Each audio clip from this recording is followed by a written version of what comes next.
Hey guys, today we're checking out a 124 Spider here at Ziegler Fiat, Maserati, Granville, just located east of 196, right off 44th. We got a big sign, huge shout out to them.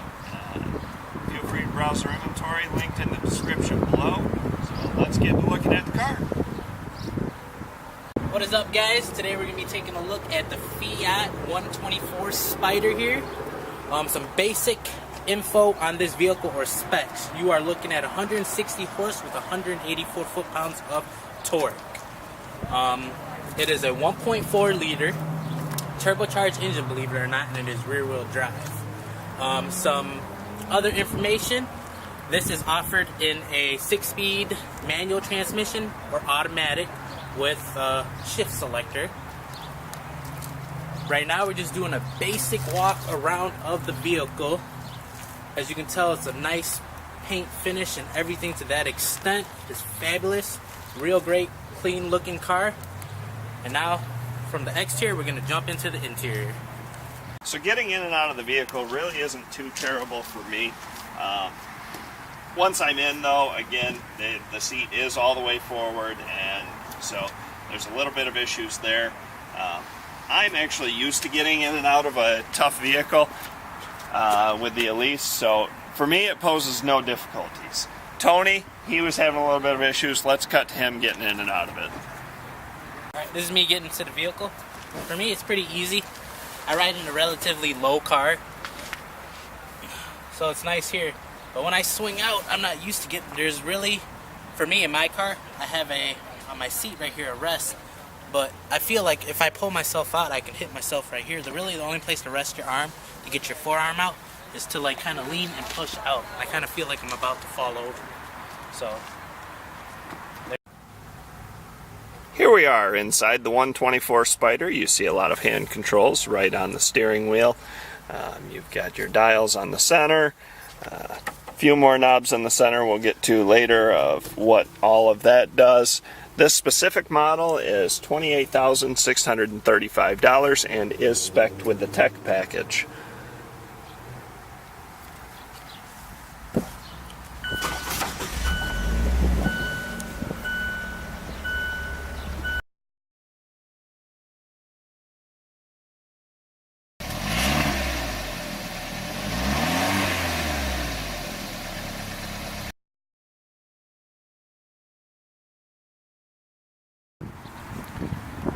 here lies the power plant of the 124 Spider. You're looking at the 1.4 liter turbocharged engine. 0 to 60 in this bad boy is 6.3 seconds with a top speed of 136.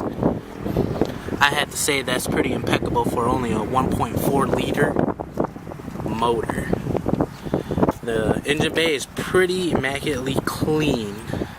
Everything looks easy to gain access to, as you can tell.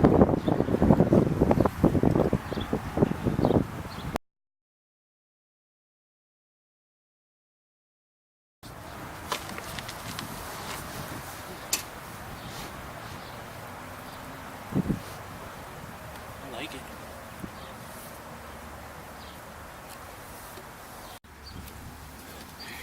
Here we are inside of the 124 Spider.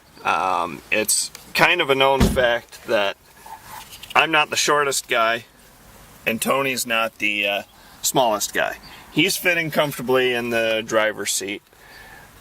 Yep. The driver's seat is all the way back with the top closed.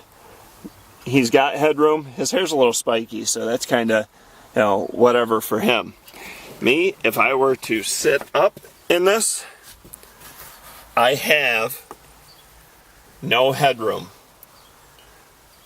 I also have, pardon my hat, very little legroom. As for a daily driver, I would really not like this. You? Me? I would really enjoy this. So I'm 5'8", 249 pounds. The seat fits me perfect. It kind of holds me in, which I like. It's kind of like a racing bucket seat. Really like the feel of that. Everything, I got plenty of leg room in the driver footwell and everything. It feels comfortable. For me, I would take it and I would like it as a daily driver. Headroom, I'm not sure how the suspension is, but if I go over any type of bumps, I don't know how well it will handle if my head will actually fly and hit this. There's not a ton of space, but yet there's still a few inches of give up here. But for me, everything's comfortable. My arm, depending if it is a manual or automatic, has a nice armrest right here, so like that. So if the manual 6-speed is set up the same way, I feel that it would be really comfortable between each shifts. The other thing that I'd like to point out as far as the comfort goes, you do have your cup holders right back here, so if it were a manual, I could see the possibility of kicking back into those cup holders when going into second, fourth, and sixth. So as for a daily driver, I really wouldn't want this. I wouldn't mind it for a summer cruiser. As far as comfort goes, because Tony's right. The seats are bolstered. They do hold you tight. The driver's seat has an adjustment down by the left leg that will actually raise or lower the cushion right under your thighs to give you more or less support depending on how you're sitting there. Again, I'm 6 foot, so it is a little tight here.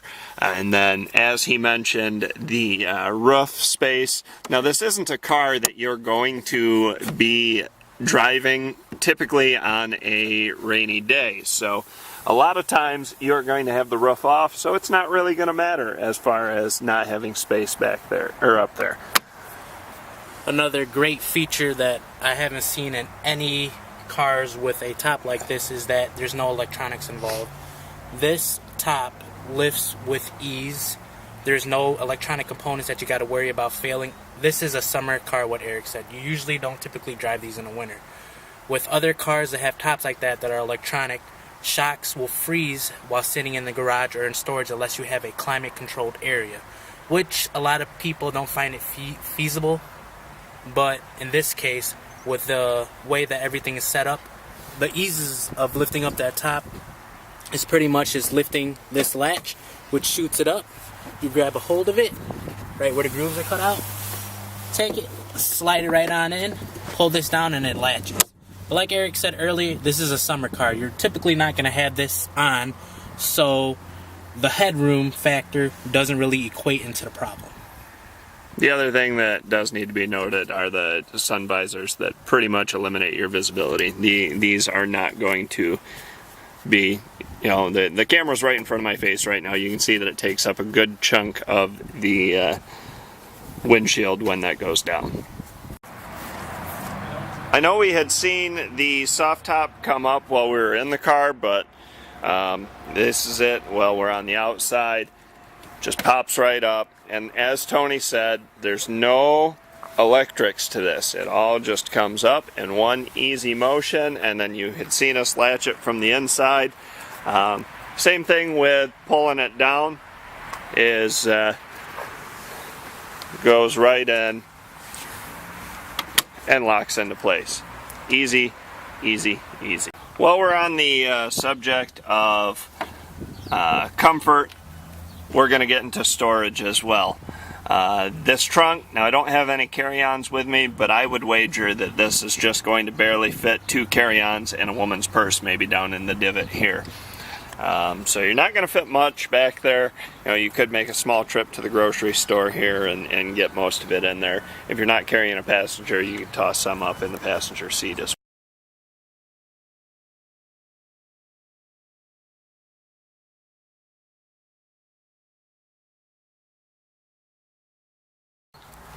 So for this, you do have touchscreen. Whoa! Well, Alright, you've got 3 different ways you can control this screen here. So it's touchscreen, so I could hit the back button here. Or moving down to the center, so you don't actually, if you're in the driver's seat, you don't have to reach all the way up there. You've got all your controls here. You can turn this dial, and what that's doing is turning my selection here. Or it's a kind of push knob here too. which I didn't know. Tony just showed me that. Then you've got your volume dial. You've got, again, your selectors, your mute. You can go home. It really is everything built into your dials there. If you don't prefer a touchscreen. Sound quality? Sound quality is good. You got 2 tweeters up top. You got a lot of bass coming out of your mids right here. And then for your rear, apparently you only have the audio that comes out of your headrest. So audio quality is pretty superb for a little car. I'm not sure how it would sound with road noise or everything, but so far so good from just sitting here. So as I'm going through the facts, or as I'm going through checking out the audio and technology on this car, what I didn't know is that in this headrest here you got speakers. Just in the driver's seat, though. Just in the driver's seat. Nothing in the passenger. I get nothing. No audio. I think it'd be kind of nice to have audio here. I think that would be a good feature. Yes, that is very creative, though. When you have your head, when you're driving, you can hear it, and it like bevels around your... Alright, thanks for tuning in, guys. I'd like to give a special shout out to Ziegler Fiat and Maserati for letting us come out today to do a video on this beautiful car here. And don't forget to check their inventory. It's going to be linked down in our description. Go ahead and browse, take a look, see what they have to offer. And if you guys want to comment, like, and subscribe, maybe you guys will see something on their inventory that you would like us to showcase for you guys, so you can get a first-person view, or you guys can just shoot out down over here in Granville and come check them out for yourselves. Great people. And thanks again. Remember, guys, like and subscribe.